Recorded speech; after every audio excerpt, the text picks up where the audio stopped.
Les gars, il y a plusieurs choses qui sont choquantes. En réalité, il y a plusieurs choses qui sont choquantes. La première chose choquante, c'est que Manchester United, avec tout ce qu'il y a sur le marché, Alexander Isak, Sechko, même Mateta, Manchester United veut Oli Watkins. C'est la priorité. Oli Watkins est la priorité en attaque de Manchester United. C'est la première chose choquante. C'est la première chose choquante. Je trouve ça incroyable. Après, vous me direz, il y a une logique à tout ça. Il y a une logique à tout ça. Il y a une logique financière, une logique d'attractivité à l'instant T. On n'est pas en Ligue des Champions, etc. Le projet est bancal. Je peux le comprendre. Il n'y a pas de problème. Nous, les Manchester United, normalement, on veut tout. On veut tout. Même si on se mange les stops, on veut tout. Je vous rappelle que le plan A de Manchester United était de l'app. Donc finalement, est-ce que Watkins est si choquant que ça à ce stade? La deuxième chose choquante, c'est que éventuellement, Liverpool, qui vient d'acheter Hugo Ekitike, j'ai toujours du mal, pour je ne sais pas combien de millions d'euros, quasiment 100 millions, mais c'était 90 je crois, 95, pourrait éventuellement acheter également Isaac. Ça, ce serait un truc de ouf. Ce serait un truc de malade pour eux. Les supporters de Liverpool, franchement, si vous avez ça, c'est magnifique. Même si vous ne réussissez pas votre saison, ça veut dire que vous avez de l'ambition et que vous voulez bien faire. Isaac, franchement, fantastique. Troisième chose choquante, c'est qu'éventuellement, Newcastle se pencherait maintenant sur Benjamin Sechko. Pourquoi pas nous, j'ai envie de dire. Pourquoi pas nous? Ça montre l'ambition de Newcastle United. Ce qu'ils veulent. Où ils veulent aller. J'aime ça. J'aime leur ambition. J'aime leur volonté. Et d'ailleurs, avant même ça, c'est qu'eux, ils essaient de verrouiller Isaac. Isaac qui veut partir, ils veulent verrouiller Isaac. Et ça, j'aime beaucoup le projet. Vous savez, on pourrait dire plein de choses choquantes. Manchester United a demandé en prêt Emiliano Martinez. L'un des meilleurs gardiens du monde, je le veux en prêt. Aston Villa, ils auront dit non, les gars, calme-toi. Et donne-nous un vrai billet pour Emiliano Martinez. On n'a pas de bif, on n'a pas d'argent. Et c'est normal.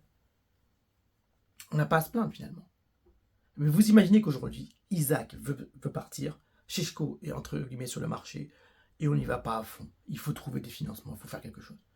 La première ligue, là, ça devient la NBA, tout le monde se renforce de ouf. Gyökeres et Ekitike, Manchester City, on les connaît.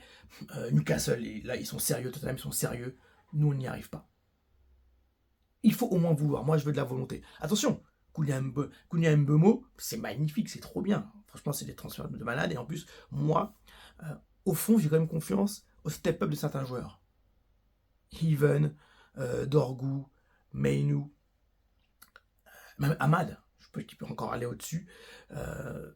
J'ai quand même confiance, vous voyez.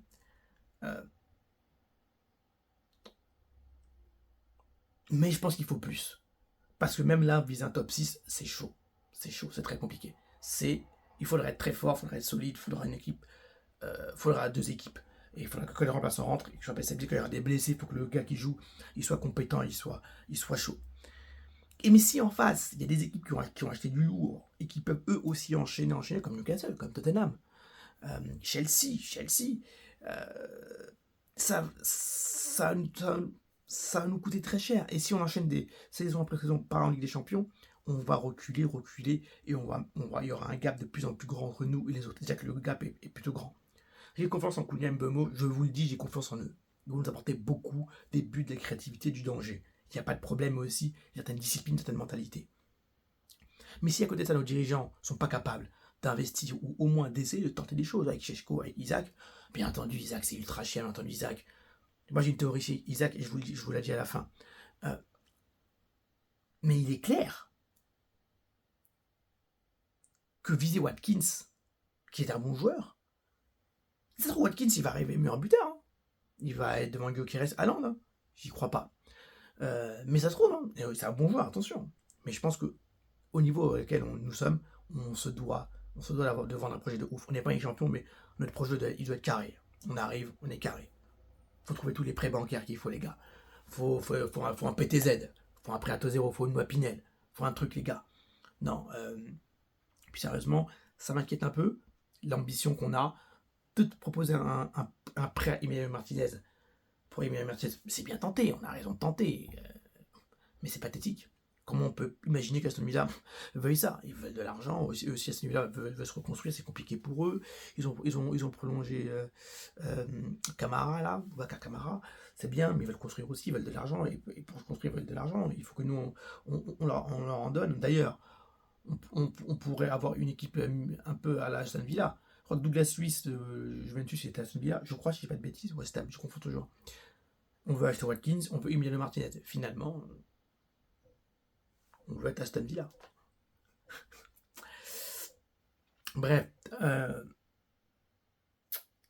Watkins, ça me rassure pas. Même si on a Mbomo, Cunha derrière, Fernandez, Ahmad, Watkins, ça me rassure pas dans l'ambition qu'on a. C'est ça que je veux dire. Après, c'est vrai que vous me direz, Watkins, un PL Proven, avec des bons joueurs comme Cunha, Mbomo, la même chose, PL Proven. Watkins, c'est un transfert à la Sir Alex Ferguson, je vous le dis. Mais quand il prend un remplaçant, un bon remplaçant. Moi, je vois bien Watkins remplaçant, et on a Šeško, on a Gyökeres, on a Watkins en remplaçant. Magnifique. Là, honnêtement, je me dis, franchement, je ne sais pas si. Est-ce que je suis plus rassuré d'avoir Watkins ou est-ce que je suis plus rassuré d'avoir Zergzi et Højlund? Et où? Je suis pas sûr. Même si notre équipe fondamentalement, ne veut pas forcément s'appuyer sur un attaquant de ouf, puisqu'on a Mbomo, Fernandez, Cunha. Je pense qu'il faut qu'on muscle notre jeu. Il faut qu'on muscle notre jeu. Et je veux bien avoir votre avis là-dessus. En fait, on joue trop petit bras. Bon, c'est pour dire ça, puisqu'on a quand même acheté pour 130 millions à peu près avec Cunha Mbomo. Mais il faut qu'on step up. Et là, j'ai vu que City avait acheté un petit gars là de Burnley en sous-marin, 40 millions. Ils sont toujours là, même si ça c'est des noms qu'on connaît pas. Ils sont malins, ils sont toujours là, ils ont de l'argent, ça investit. Là, cette année, tout le monde investit. Zubimendi, Gyökeres, Madueke pour Arsenal, ça investit. Chelsea, on n'en parle même pas. De Chelsea. Ils ont gagné la Coupe du Monde des clubs, ils sont revigorés, ils ont toujours de l'ambition sur le marché des transferts, ils regardent Garnacho, ils regardent plein de choses. Chelsea, je trouve que Chelsea, c'est intéressant. C'est intéressant, Chelsea. C'est vraiment intéressant. Nous, on fait un peu de la peine. Mais bon, on va voir comment ça va se découpiller. Mais j'ai l'impression que Šeško est premier à Newcastle. Et que nous, Mateta, bizarrement, il n'est pas dans les plans.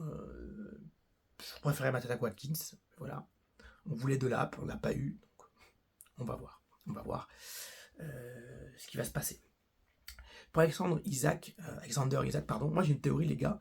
Je pense même pas que Liverpool va l'acheter, s'il est acheté quelque part. Est-ce que vous connaissez pas un club, comme ça en Europe, qui force, entre guillemets, les gens à dire officiellement, ouais, je veux plus jouer pour vous, j'arrête, je vais être transféré.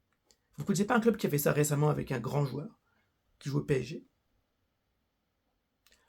J'ai une théorie, peut-être que Isaac a une info, et il sait que peut-être le Real Madrid est sur ses côtes. Je sais pas. Je me dis, c'est bizarre que Liverpool est étiqueté et ils veulent Isaac. Je trouve ça très bizarre en fait. J'y crois pas. Chelsea, j'y crois moyen aussi. Même s'il pourrait le faire, c'est des dingues. Real Madrid, Isaac il connaît la Liga. Là, il dit bizarrement, je veux partir. Alors que Liverpool vient d'acheter Ekitike, Chelsea a joué au Pedro de Lap, Manchester, c'est pas un projet intéressant. À City, il y a déjà Haaland. Tu vas aller où? Barcelone, ils n'ont pas de bif. Tu vas pas aller en Arabie Saoudite. Il y a la Coupe du Monde l'année prochaine. Est-ce qu'ils jouent la Suède à la Coupe du Monde? J'espère. Real Madrid. Vous l'aurez entendu ici. Real Madrid. Isaac, il part Real Madrid. J'ai mis le maillot là de Liverpool sur la miniature, mais moi je me dis un petit Real Madrid, ça passe bien. Mbappé, Isaac. On ne sait pas ce qui va se passer avec Vini et Rodrigo, mais voilà, je vois pas Liverpool aller. Bref, l'histoire avec Isaac est bizarre. Mais bon, en tout cas, je serai Manchester, je mettrai tout sur Isaac. Je le vendrai le projet. Je prendrai le maillot numéro 7 de Mason Mount, je lui donnerai. Je lui dirai, vas-y mon garçon, le projet il est là. Et je ne serai plus personne. Isaac, Mbomo, Cunha, let's go. Qu'est-ce qu'on parle? Mais il joue pas avec champion avec Newcastle. Donc il vient chez nous, on lui propose 1 an, t'es le meilleur buteur, t'es le joueur de Manchester United, tu portes la Suède, l'année prochaine avec champion grâce à toi, meilleur buteur, t'es le taulier, on donne un vrai salaire, t'es le taulier. Mais non, Oli Watkins. Voilà, petite vidéo, tranquille ou encore en vacances, avec un t-shirt dégueulasse, sur une porte de chambre qui n'est pas la mienne. Voilà. Dites-moi ce que vous en pensez. Il y a aussi les rumeurs de Douglas Suisse, Guerra de Valence. Tout ça, j'y crois pas. Honnêtement, j'y crois pas. Je pense qu'on se concentre sur l'attaquant là. Et je pense même pas qu'on va acheter un milieu de terrain en vrai. Hâte de voir la suite. Très intrigué par l'histoire d'Isaac. Mais en tout cas, la Première Ligue montre actuellement qu'ils ont de l'argent et ils vont faire quelque chose de grand. Ça va être très très bien la Première Ligue l'année prochaine. Peut-être que nous on va souffrir, hein, mais ça va être cool en général pour le football.